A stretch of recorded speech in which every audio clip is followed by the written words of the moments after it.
Welcome to Gaming on the Brain. I'm Mark. I'm Glenn. And today we're celebrating a very special birthday for us British computer nerds. 23rd of July 1985. Why is that date significant, you might ask, Glenn? Why is it? Yes, why? Well, I'm glad you asked. 23rd of July 1985 is the date that the Commodore Amiga 1000 released. That was the first... Sorry? What even was that? I never even knew what 1000 was. I've never actually seen one. Is it even real? I'm sure it's real. It must be the size of this table. Probably is. And it'll have been really expensive, I think, at the time. Absolutely. It was competing with the IBM PCs at the time and things like that. That will have been correct, yeah. However, the Commodore Amiga 1000 did pave the way for the Amiga 500, the rather fabulous Amiga 500, which released only 2 years later in 1987. And it was a stunning little machine. Early days, conversions from arcade, which we'll be concentrating on, weren't as great. We can attest to that with some of the stuff we played in the past. But as the years got on, and definitely in the early 90s, there's some true masterpieces that easily rivaled the consoles of the time, I think so. Absolutely. For those fortunate enough to own an Amiga, we will be well aware of the absolute wealth of outstanding games on offer. This we're discovering more all the time. And the shite ones. My favourites. But today we're going to only focus on good ones. So grab a drink, sit back, relax, and enjoy today's video. We'll see you at the other end.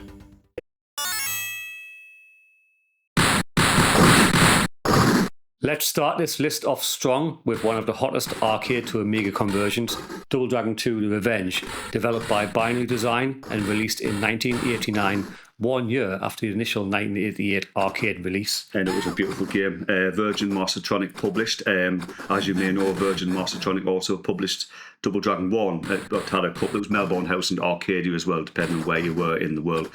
But Double Dragon 2 is... the arcade game for some, they didn't take the arcade game as well as the first for many reasons, which we're not going to here because it doesn't need to be said. But Double Dragon 2 is way better than the first game on Amiga.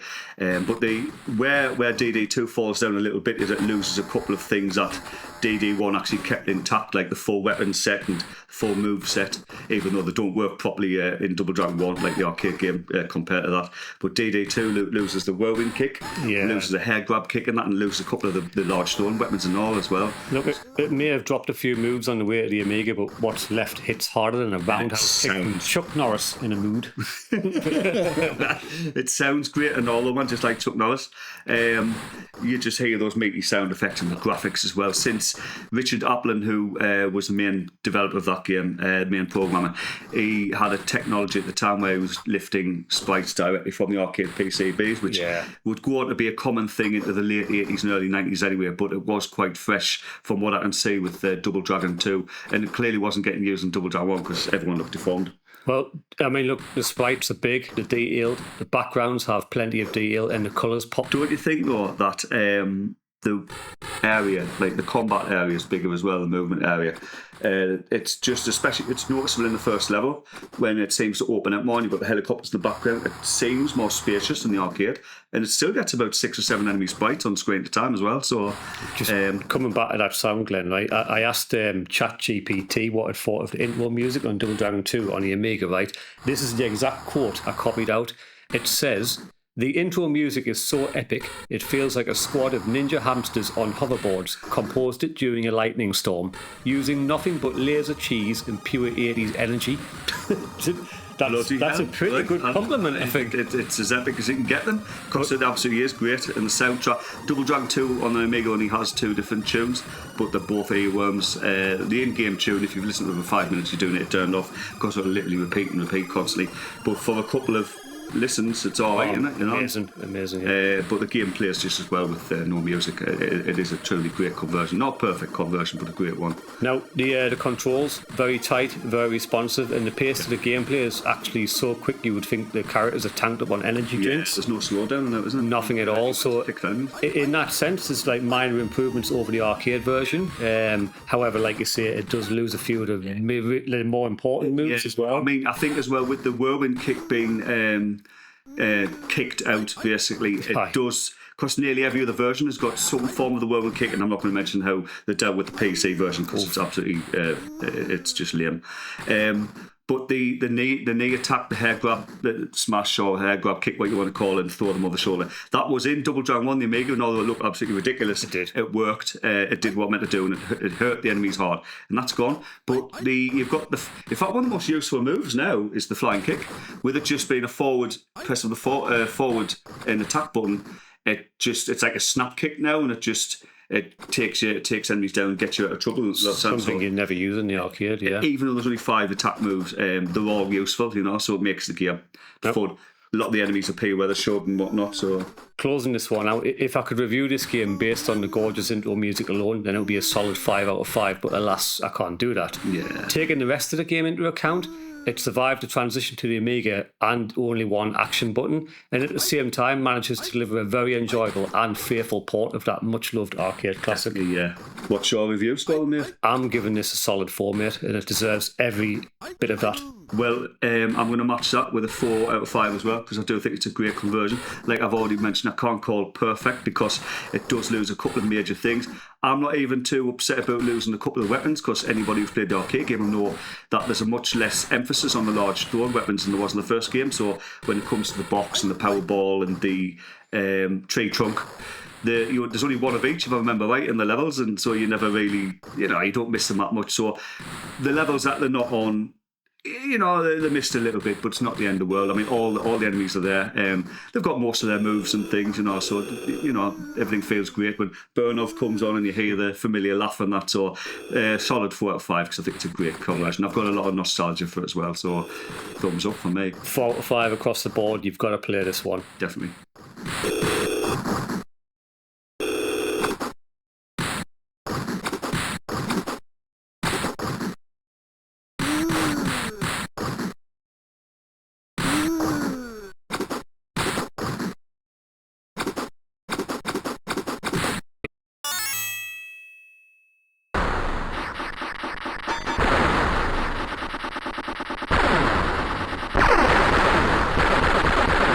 Next up on our list is the 2-player side-scrolling Jeep and helicopter team shooter, Silkworm, also released in 1988 in arcades and followed up with a port to the Amiga in 1989. Yeah, what a masterpiece. Developed by some guy whose name I'm not even going to try and pronounce. I'll be honest, in single player, I wouldn't be very impressed, but the game really comes alive in 2-player with the Jeep and the helicopter working side by side, where playing as one or the other offers up a different gameplay experience. I think that was a completely new thing at the time. Fantastic to see. 2 very different gameplay perspectives. Now, I will say that if you're the guy stuck with the Jeep, you've got a harder job ahead of you, but then that's part of the, that's part of fun. If you can master this game as the Jeep, you can, it gives you, some little one-up. Playing as the helicopter would be a doddle, wouldn't it? That's it. I mean, but the conversion looks fantastic. It is well renowned. It's been a great conversion. But it's the sound effects, mate. I mean, those explosions and that when everything goes up, that makes a hell of a racket. The pop of the enemies. And when the bosses go up as well, and the screen flashes out, whites out, it does. Controls is just perfect on this game, I thought. It just, you wouldn't need to play the arcade game again if you had Silkworm on the Amiga. That's my words on it, basically. Yeah, I mean, look, the graphics, Glenn, they're not exactly pushing the limits of the Amiga, and they have taken a slight hit on the way to the Amiga. I mean, the home version's graphics aren't quite arcade sharp. It's like the original, got a bit of a soft focus glow, but it does scroll along really nice and smooth, and it actually offers a few extra enemy sprites that weren't in the arcade version. Yeah. Sound for me, firstly, they removed the repetitive in-game music, so for me that's a big win. Yeah, and improved explosions. Yeah, well, the sound effects, they hit really thick and raw, and it's like each explosion punches you literally right in the guts, especially when you're shooting the big shield power-ups and the boss explosions as well. That's another great thing where you've got quite a bit of flexibility with your power-up system and all. Like, do you pick them up and use them, or do you shoot those shields and turn them into smart bombs, So you've got your basic other assortment of power-ups, nothing too outstanding for the time, but that little bit of flexibility and freedom does just makes the game that much more fun to play, Gameplay for me, though, I mean, it could be quite difficult. I mean, by level 5, I wasn't playing the game anymore, it was actually playing me. It doesn't help as well that after level 7, the game effectively bans you from continuing. That's true. That's the feature, it's about as welcome as a pixelated version of Nightclub Bouncer saying sorry, mate, you cannot come in. It's just not welcome at all, is it? No, definitely not welcome at all, mate. I do know that the arcade game had a similar feature, so in trying to make the game as arcade perfect as possible, they've give you a bit more of a rough time with it. Like, but if you were a purist, you would be happy with it. I could put that game in a cabinet, and if I didn't have the arcade game to compare with, I would have thought I would probably play in the arcade game. And the only thing that would let us know I'm not is the fact that the sound effects were way better. So I do go on about the sound effects in Silkworm. Look, all in all, Glenn, outstanding conversion of a good arcade shooter. Well worth investing 30 to 40 minutes it takes to get through it. Definitely. But I would advise use a cracked version with a trainer. Yeah, it's a long game as well. It is. Look, for me, again, 4 out of 5. Yeah, I match that again. I would say 4 out of 5 for this game. Just in closing as well, though, please do check out Swiv, which pretty much Silkworm but vertical with the same strategies and that involved. It's not an official sequel, is it? It's apparently not, but I think it is the same developer. But I know for many years the name Swiv, people called it Silkworm 4. Because they thought that's what it meant, so nobody's ever really worked it out completely. It might be special weapons and something, whatever. But like I say, if you did like Silkworm, definitely give Swiv a go as well. Yeah, great game. Fire it up, have a blast.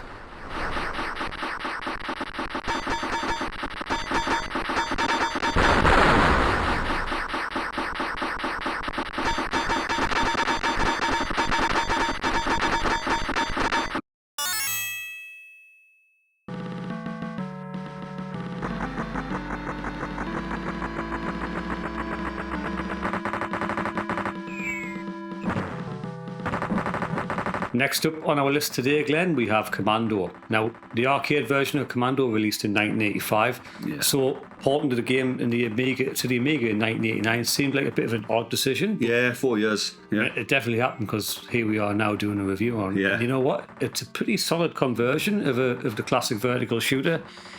That was and still is about as frustrating as trying to teach a walrus how to solve a Rubik's Cube while you're blindfolded and on fire.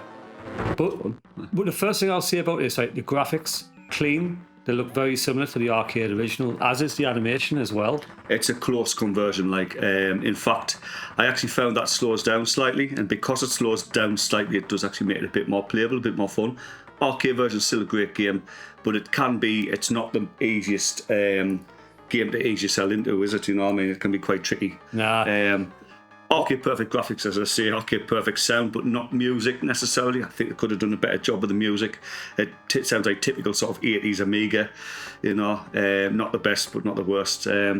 But apart from that, though, I thought it was a pretty decent conversion. Well, one thing I really had to think about here, the spike collision, that can be a little questionable. In fact, often I was wondering if I took a hit or if the enemy was just willing us to death. There's certainly no contact. There was a few parts like that, and I don't remember ever having that in the arcade. I mean, but then again, do you know what it is? Do you not think it's because we expected such a close conversion and generally received us that you started to nitpick and look at things? Now, if you were playing like any other Amiga conversion, like from the typical 80s conversions of games that had just come out recently, there'd be a complete mess, so you'd probably overlook those important flaws still for other flaws, as opposed to like getting into the mechanics of it and going, look, that bullet just passed right through me, and that wouldn't have happened in the arcade. So that, to me, shows how close of a conversion it is that we'll get to pick at the technical stuff. Like, I love to say technical things. As you mentioned, the sound effects are fantastic. I actually love the machine gun sound. It's great. Yeah, something great. It needs to be, because that's the sound effect you're going to hear the most. Yeah. But the music, that really, really let it down. It was a bit uninspired. Could have been a lot better. I always thought, sorry mate, I would have loved to have seen for those 4 years difference, maybe a new soundtrack added possibly as well, and maybe even a few extra features, although I'm probably getting a bit spoiled by what the Mega Drive was releasing at the time. So I mean to say it's a near 1-to-1 conversion. Sorry, Nate. The game does play a little bit slower, like what you mentioned as well, but I mean that doesn't make it any easier. I mean, playing Commando on the Amiga is pretty much like being a one-man army with a pea shooter, and all your enemies have an infinite supply of heat-seeking grenades, and they're not shy about using them. It was ridiculous. It's got the point where, and as well, I know it's an arcade feature, but only being able to throw your grenades up the screen does literally feel like if you were in a real war and there was a guy behind you, you've still got to keep throwing them in the opposite direction. And it's like that wouldn't happen. Like, so. Yeah, the grenades don't really home in on you, but they seem to be so fast. And they're obviously in the last known position. Yeah. It's almost as if you had to know where you're going. However, the game is still very addictive and it keeps pulling you back. just to see how far you can get on a single run. Probably due to its simplistic nature of gameplay and the great satisfaction, you know. Well, we thought there was 2 loops and all, didn't we? We thought it was like a loop and then another loop, but it's literally, there is 8 levels, you know. I mean, and the other 4 levels are quite drastically different with new features and enemies and whatnot. So it's a good sized game for its time to play through, you know, and enjoy what it gives to you. Like, it's a good port, but I personally feel that they've missed a trick here. I mean, they could have added a few things into the mix without changing the formula of what makes Commando a good game. But at least the full game's there. And in fact, if I'm honest though, Glenn, I actually prefer the C64 port for playability. I think it's because you can play it indefinitely. There's only 3 levels in that version, but the music's amazing and you just keep going and going and going. Yeah. Don't get started because this will become a review on the C64 version, which will get 10 out of 5. 10 out of 5. But for me, this one, 3 out of 5, Glenn. But for me, mate, 4 out of 5. I mean, maybe a little over generous even there, but the conversion is great. And the thing is as well, in that 4-year span, Commando machines would have started to disappear in the arcades. Yeah. So if you wanted a near arcade perfect conversion, going down your local arcade wouldn't maybe have been the best place to go at that time. So grab a cheap copy on the Amiga and enjoy, or in this day and age, just use other means.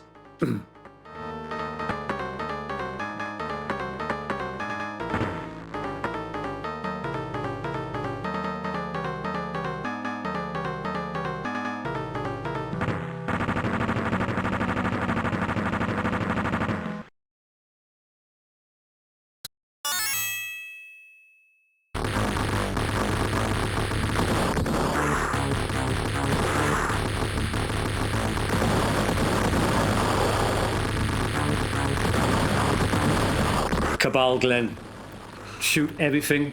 Don't bother asking questions later, other than maybe what happened to level 2, as it's completely missing from this version. Get me started. Do not get me started. It's a solid port, and it had to have a place on this list. It did, yeah. To be honest with you, when I first played this back in the day on the Amiga, I forgot about this one big flaw, so I would have liked to think we'd still placed it on the list anyway before we'd checked it out again, but it was a massive disappointment to find that one full level 2, the submarine boss at the end, is completely missing. So it's got 4 levels. It's still a decent sized game, and what's there is excellent and absolutely 10 out of 10 cock on, you know, excellent, you know. But to miss that, I mean, the music is cock on, the sounds is great. Every enemy seems to be in there, and the power-ups. And that. The only slight issue I would have, and it's a minor gripe, would be if the graphics are slightly washed out, which often expected of Amiga conversions in the late 80s. But other than that, though, I mean, it's a great conversion. It's just that missing level. Adding to that washed out as well, what I also find is the same colour background layer has been used for the border layer, so it gives you the impression that it's missing something, but it's not. It's actually a background. Other than a couple of minor issues, it does everything else really well. Animation's great, everything's destructible, tons of sprites on the screen. Everything appears where it should and all. I mean, it looks like normally in a game full of level 2, but everything, you know, you'd get all the enemies coming where they would come, you know, even the daft tanks would come in the top left corner, the top right helicopter would come here and that, you know. It's like you could literally expect, like they took the full arcade game and done everything it could, except for some reason translate level 2. Sound for me, I mean, the music, it's all accounted for. It sounds great. Even the little ditty at the end of the mission is present. He dances off in the background just like the sound effects. Excellent too. No complaints at all in the sound department for me.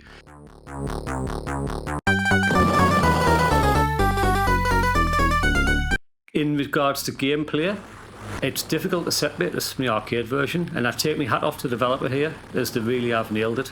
The only major complaint I'll throw at the game is that regarding the size of the border, because it's huge, but you could aim that at pretty much any other Amiga game as well. Cause it was expected at the time. However, in Cabal it is quite extreme. I mean, you nearly lose half the screen real estate.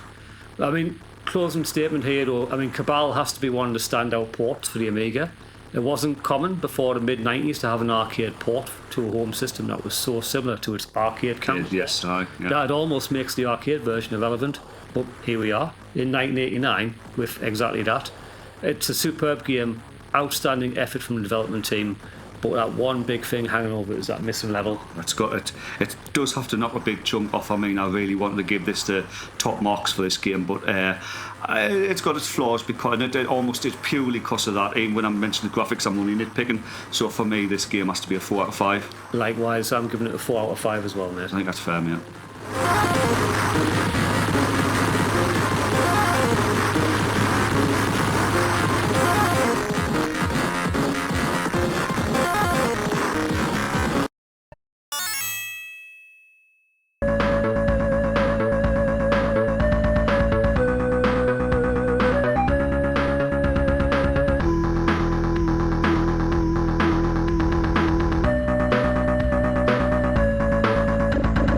Midnight Resistance. The concept here, Glenn, shoot bad guys, then do some shopping. For family in some cases, aye. For family, yes. Yeah. Now, Not shopping for family, but shopping for your actual family. Not buying your grandparents and stuff. Now, although the graphics were a little dark, they're really detailed. Scrolling smooth as butter, animation's great, and we didn't witness any slowdown either. No, not at all. The gameplay, even when the screen was, chocker with the bad guys and the gaming's slowest bullets in the world, because they are slow. Which is deliberate. Yeah. Yeah. Sound. Fantastic. Fantastic, great. The arcade original. Yep, soundtrack as in the music. Well, didn't we have a choice of sound effects at one point as well, though? So the what happens? It was the last 2 levels forced the sound effects on you, but the rest of the game, I think you can choose between music and sound effects. But we had music on in our playthrough because it's a great song. It's a great soundtrack, and I think as well though, it's what is here for this game. I mean, it's just this. I haven't played the arcade game for a while, to be fair. Okay, so but what we've got of the Amiga Midnight Resistance is just so close to the arcade game. They really have done a top-notch conversion here. I mean, you've got, like I say, we've got great music, great spot effects. The speed of the game is just right. Everything. I mean, you've got a 2-player mode, which I mean, in that day and age, my God, well, everything has a 2-player mode. But it's amazing how many versions of Midnight Resistance actually didn't bother with the 2-player mode. So to see that in the Amiga, where like the Mega Drive version didn't.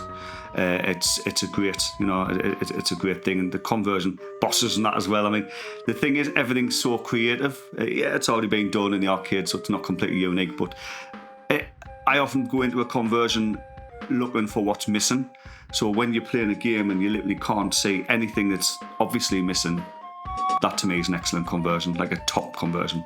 I mean, for me, while the arcade version provided the function to rotate the direction of aiming, the Amiga version sadly has to try and do a similar function with only a single button. For me, that's the biggest letdown. It struggles. There's no perfect way to do that. I mean, maybe there could have been an option to maybe have a separate key to do that, like spacebar, but that would have been really difficult. Really problem. I mean, maybe the option there. So they've done the best with what they could do. I mean, Ikari Warriors does a similar thing, I believe, if I remember right. And it is a little awkward at times. You'll find yourself sometimes jumping when you didn't mean to. It is too easy to do that.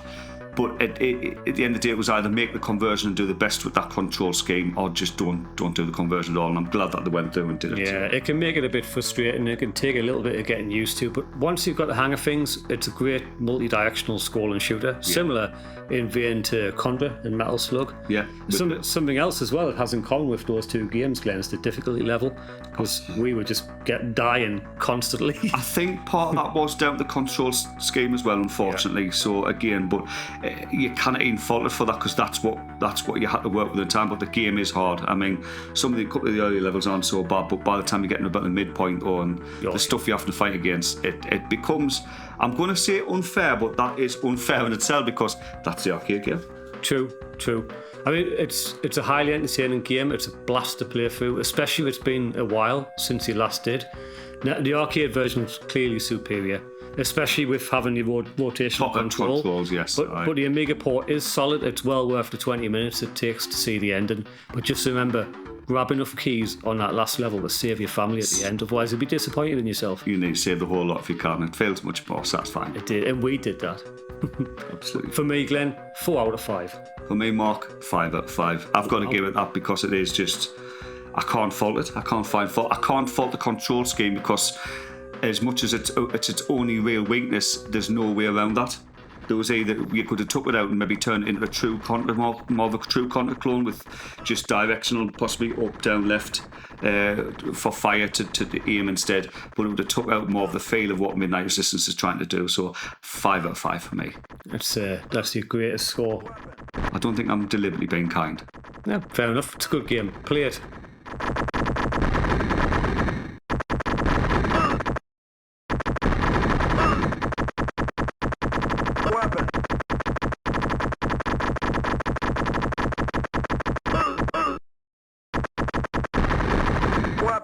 There we have it, Glenn. 5 of the best Amiga ports, and I must say, for me, the standout out of them was probably Silkworm.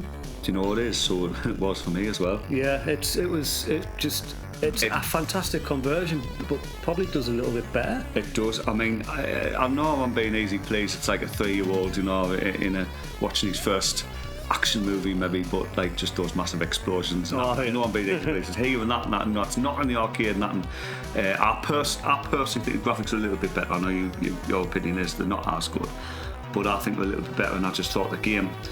And for the age as well, for being quite an early arcade conversion still, 89 for the arcade game, and I mean for the Amiga version, and that's just at that time it's mind blowing when you were still getting stuff like Double Dragon 1, and seeing the condition of how that turned out, and 1943 if you want something a bit closer to. Which we may have to touch on one day just for the travesty that is. 5 of the worst Amiga ports. Yeah, we'll have to go. That'll have to be on it. But Silkworm, I just thought it was so polished, mate, as well. It was just so, the two different gameplay styles work perfectly. Yes, it's really hard if you play as the Jeep, but that is the design of the game, and it's well, that's if you choose to play that game style, then that's what you have to deal with, So, as I said, for me, it's a conversion that went slightly beyond without completely creating a new game, So, perfect. It's outstanding game. We'll recommend you play that one. If you're going to pick one of these 5, go for that one. Now, before we leave you to it, we will be taking a break from the #5 series just for a little while we focus on getting the podcast season 2 up and running. So keep an eye out for that. Thank you for joining us once again. If the hiatus and the break from this is going to make you sad, let us know. We might bring it back a little sooner. Otherwise, don't bother, and we'll just leave it on the back burner for a while. But watch the podcasts. Yes, watch the podcasts. We will be advertising when we get them up and running. Thanks for now. See you soon. Take care. Thank you very much. Bye-bye.